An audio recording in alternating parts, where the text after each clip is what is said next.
identifier plus spécifiquement les contraintes que vous rencontrez. Parce que c'est sûr qu'une personne qui a une déficience visuelle peut accéder au réseau. Sauf qu'on a décidé de prendre le Québec en main et puis de dénoncer et de ne plus accepter l'inacceptable.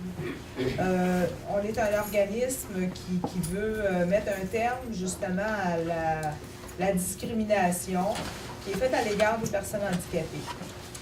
Je vais quand même passer la parole à ma collègue Laurence Parent et qui va nous parler de l'historique. En fait, je propose de lire l'ordre du jour.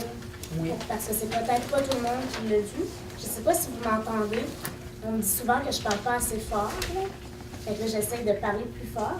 Est-ce que ça va? Est-ce que tout le monde m'entend bien? Oui. Super. Donc...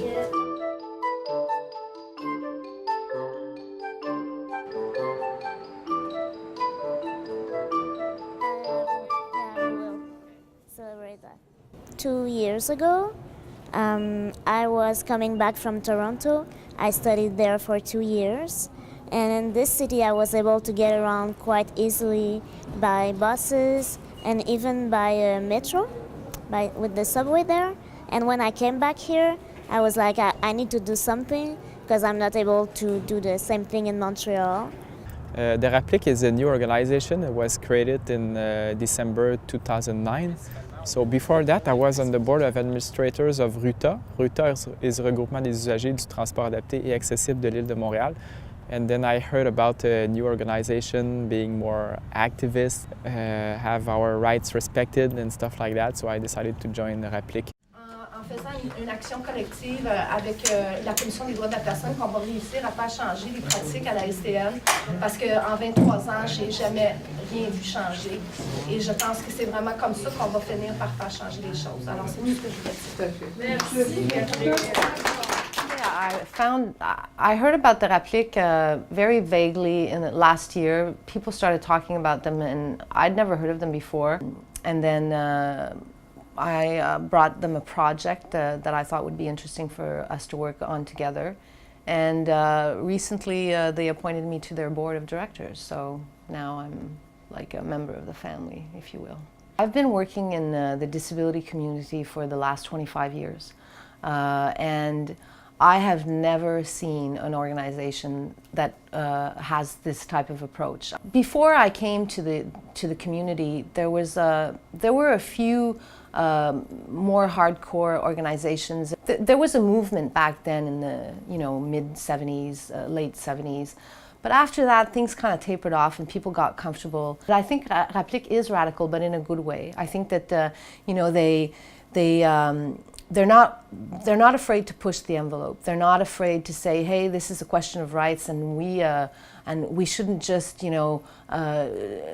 accept the status quo, and we should question it, and we should if something's not working, yes, we'll try to do it in a cooperative way, but at some point, if we need to, we're going to push things further.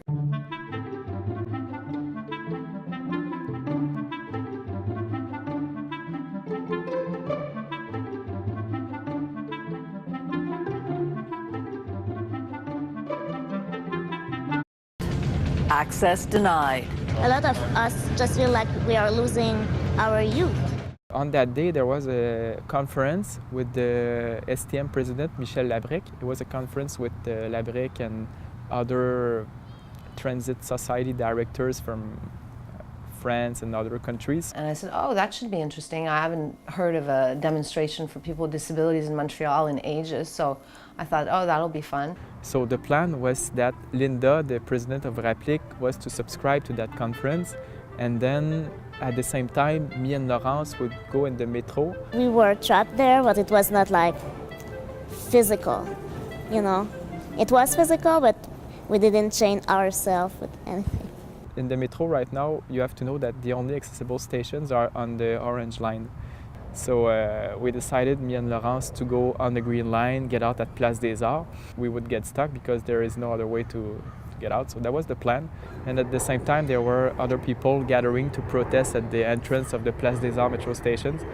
And then Linda kind of trashed the conference, so at a pause, Michel Labrec was being interviewed by a journalist, and then Linda came to him and began screaming, "Oh, Michel Labrec, there are two people trapped in the Métro Place des Arts because they cannot get out, there is no elevator." So the media was focusing on Michel Labrec, and then they turned to Rapplique, so we kind of stole a bit of the media attention from the conference. On est super contents, puis vous pouvez tweeter, Facebooker, que la planète le sache.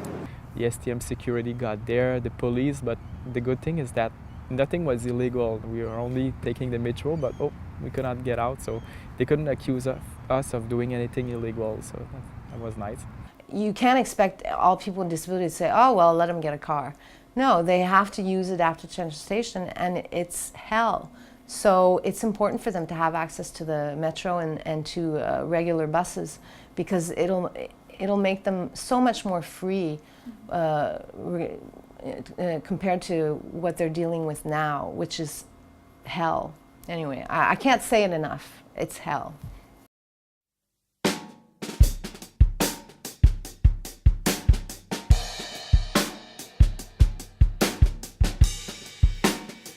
STM plan. So in 2008, the STM announced that they would make 3 stations accessible per year, but they changed their mind. In 2010, they decided to do only 0.8 stations, so that the whole metro would be accessible in 2085. I will not be 100 years, I will be 99 years. So yeah, it's quite old.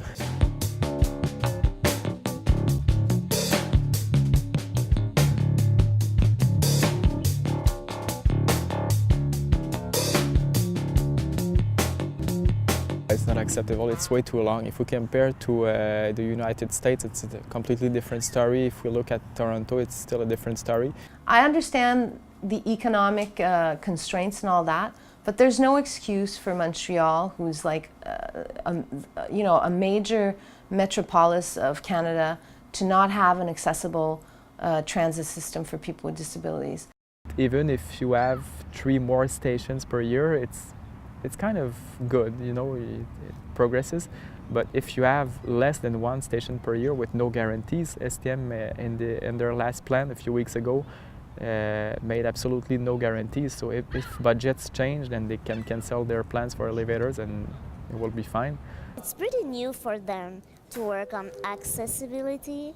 They have been ignoring this for years and years. So now that they just started, they don't really understand why we are complaining. Because they were like, "Oh, please give us a break or a chance," but we just don't have that much time.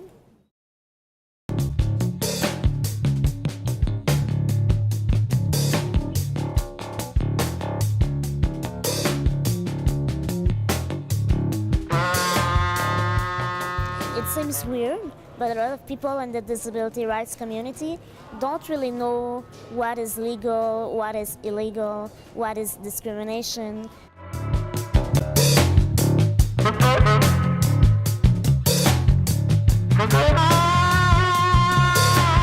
So I think that when the Commission will state officially the fact that the metro is not accessible, it is discrimination, then I think that people will start to be able to acknowledge it and use this bad word of discrimination. But for now, when it's just Rapplique saying that it's discrimination, people think that we are saying ridiculous things.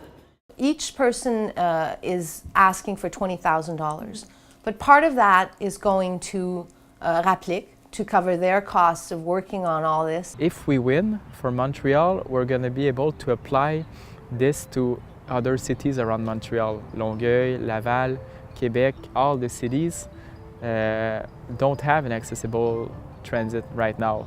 It's a process that can take many years, 2, 3 or 4 years, I don't know exactly. We think it has a good chance of bringing in change.